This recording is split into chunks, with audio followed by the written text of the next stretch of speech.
Will you switch the slide, please? Have you ever walked around town and seen a young adult or a teenager with their partially shaved head, and the remaining strip of hair looks like a vertical fan sitting on top of their head? Think to yourself, heck yeah, that's pretty punk. Well, what is punk? What does it mean to be punk? For that, we have to learn about the D.I.Y Punk Ethos, the history of the punk culture, and the constructs society has on punks in our socioeconomic world. Now, for punk, there's no need to change your style, who you are, what you believe in.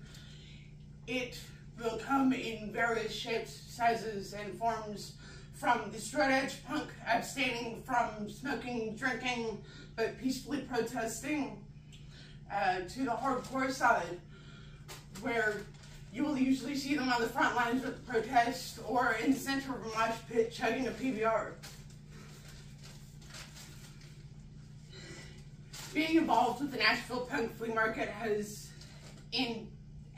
intrigued me to look into the D.I.Y Punk Ethos culture, and it's definitely worthy of exploring a little bit.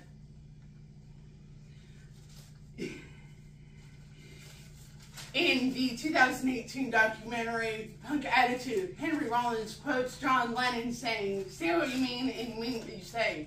If you put a beat to it, you only need 5% or less to embrace the ideas of change."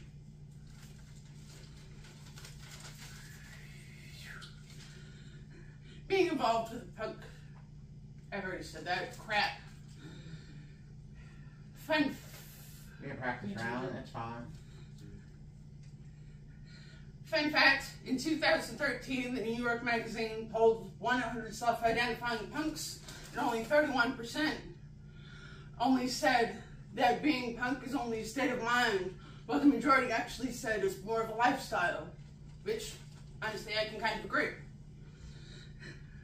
Being punk is not a singular voice, but is a collective of voices reaching for justice and finding their radical voice in doing what is right. Stepping back into 1967 on Halloween night in Detroit, Michigan, the Psychedelic Stooges. The Psychedelic Stooges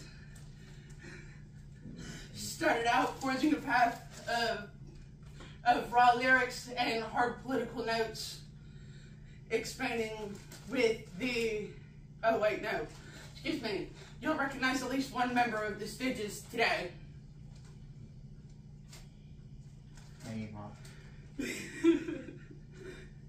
Not long after the Stooges rise to fame, with the Sandells, the Ramones, and Blondie, expanded the punk culture throughout the United States, as well as over into the UK, who officially started their punk revolution in 1975, starting out with the Sex Pistols and continuing with the Clash, the Slits, and the Damned.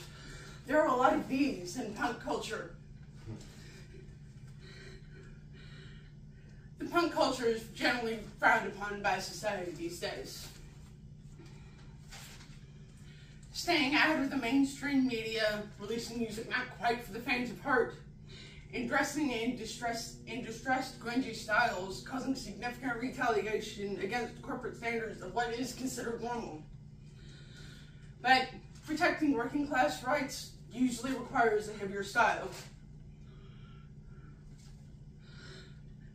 People assume, stereotypes have claimed that being punk has a detrimental effect on people, and for them, causing them to become Satanists, unsophisticated, or outlaws. Yeah! And suffering from depression and violent tendencies. But we're all depressed, but that's not the point. Now that we have learned the history of the punk culture, what it means to be punk, and the constrictions that society has on punk culture, I'm almost done torturing everybody, I promise.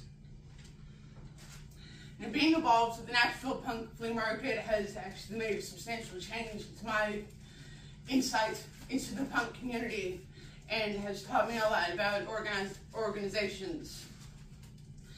Now, in this informative speech, I have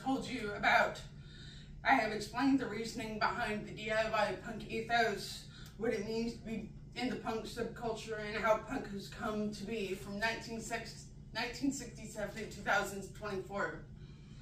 So when it comes to what it means to be punk in our socioeconomic world.